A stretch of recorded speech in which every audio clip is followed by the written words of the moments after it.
Even after spending thousands of dollars on a full filtration system, you could still be drinking unsafe water. And the water you drank this morning may have fallen as rain decades ago. Since then, it's been slowly underground, passing through soil, rock, septic systems, and whatever else is around your well. Meanwhile, most well water treatment systems rely on a series of filtration steps. And if those steps aren't addressing what's in your water, then it doesn't matter how good the equipment is. It's all wasted. So today, I'll be going over everything you need to know about your well water filtration. First, let's talk about what makes well water different from city water. Because when you're on a municipal supply, someone else is doing the work for you. There's a treatment plant, there's regulations, and people whose full-time job is making sure the water that comes out of your tap meets a certain standard. But when you're on a private well, you're that person. So whatever's in that groundwater, your well can pull it straight into your home. And some of them are things you absolutely don't want in your kitchen tap. But what exactly are we talking about, and what kinds of things can end up in well water? Well, the answer depends on where you live, but a handful of issues show up again and again in private wells across the country, and iron is probably the most recognizable one. If you've ever seen orange, rusty brown streaks running down the inside of a toilet bowl, or a rust stain baked into a white shirt, that's iron. Sometimes it comes out of the tap perfectly clear, then turns orange after the water sits for a few minutes, and that's dissolved iron. Sometimes it comes out red or cloudy right away, but either way, once iron gets above 0.3 milligrams per liter, it can start staining almost everything it touches. It can also give your water that faint metallic taste like you just licked a penny.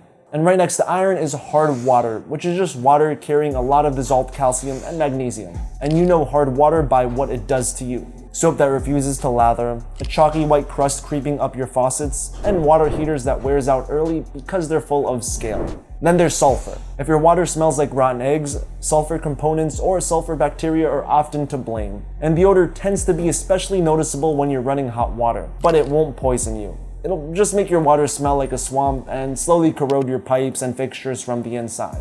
But not every problem is that obvious. Some contaminants don't change the smell, taste, or appearance of your water at all, and bacteria is one of them. In many cases, what matters most isn't the bacteria itself, but what it suggests about the condition of the well. For example, coliform bacteria might not make you sick, but it's a warning that something is getting into your well. And if that something includes E. coli from human or animal waste, then you can get sick very quickly. Another contaminant to be aware of is nitrate. And this is one I want you to take really seriously if there's a baby in your house, because nitrate is invisible and tasteless, and it comes from fertilizer, manure, or septic systems. For most adults, a bit of nitrate isn't a big deal, but for infants under 6 months, levels above 10 milligrams per liter can interfere with how their blood carries oxygen. We also have arsenic to worry about. Over time, it can increase your risk of cancer and other serious issues. On top of that, some wells may carry lead or volatile organic compounds from fuel or industrial spills. It's rare, but when it's there, it's dangerous.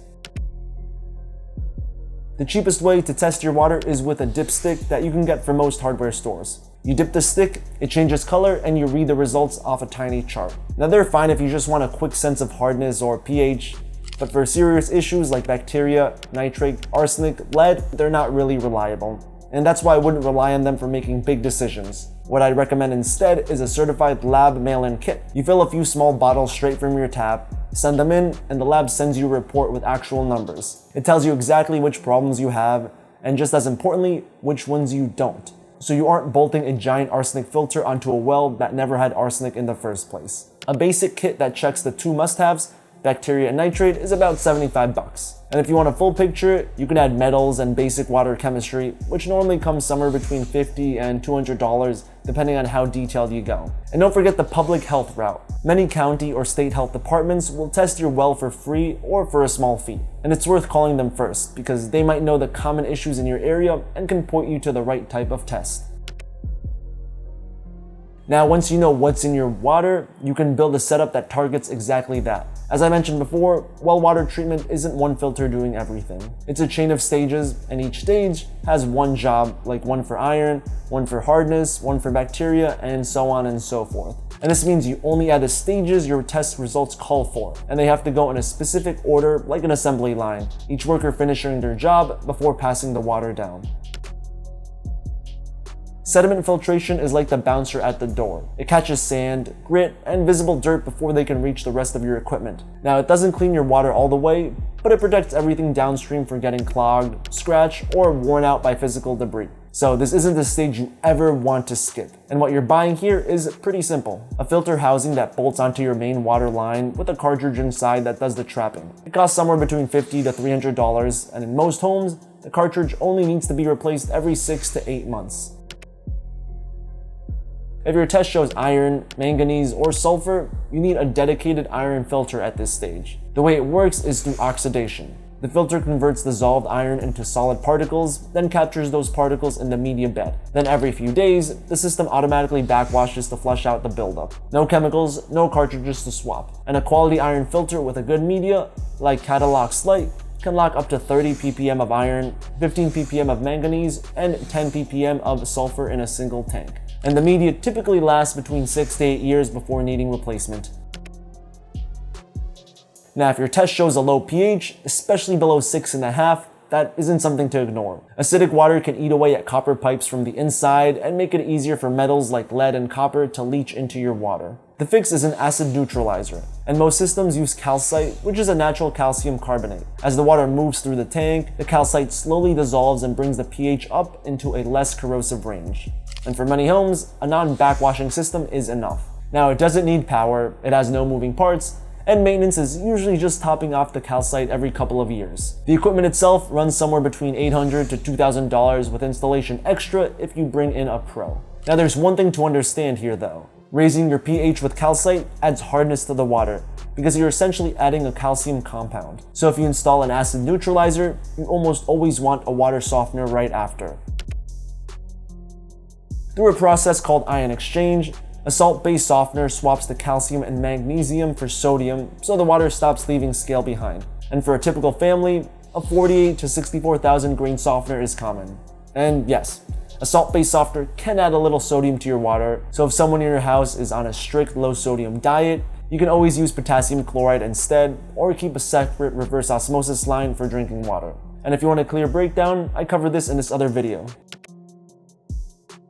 Activated carbon has a huge hidden surface area packed with microscopic pores, and as your water flows through, chemicals and odors latch onto the surface and stay behind. Now, high quality media, like Centaur catalytic carbon, does it especially well. Here's the thing though, because well water has no chlorine, carbon isn't a default for every home. You want this stage if your water still carries a faint sulfur smell, or if you're near farmland or industry where volatile organic compounds can leak into a well. You also want it if PFAS is a concern in your area. And those are per and polyfluoroalkyl substances known as forever chemicals because they barely break down and they trace back to non-stick coatings, waterproofing, and firefighting foam, which is common near military bases and airports. Now for cost, you can expect about $600 to $2,000 for the carbon tank itself. And the good news is that the media inside can last about 4 to 5 years before replacement, so it's one of the lowest maintenance stages in the system.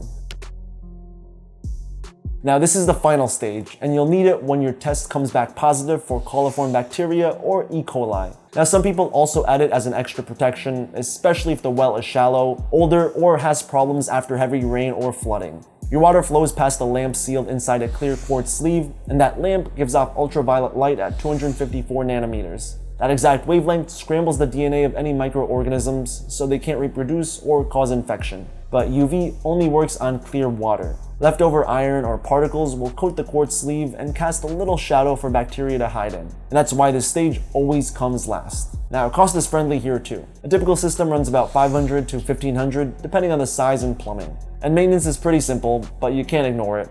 Replace the lamp once a year, even if it's still glowing, because the disinfecting power fades over time.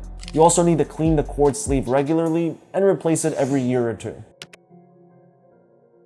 At the kitchen tap, you can also add an under-sink reverse osmosis system. Now, this isn't a whole house stage, it's mostly for the water you drink and cook with. Reverse osmosis uses pressure to push water through a very tight membrane. That membrane can reduce dissolved contaminants that many earlier stages may not catch. Just make sure the system is certified for the contaminant you're trying to reduce. Reverse osmosis is powerful, but not every unit is tested for the same things. And that's the full picture. It might look complicated, but the rule is simple. Find out what's in your water, then treat exactly that and nothing more. And if you found this useful, don't forget to hit that subscribe button so you don't miss the next one.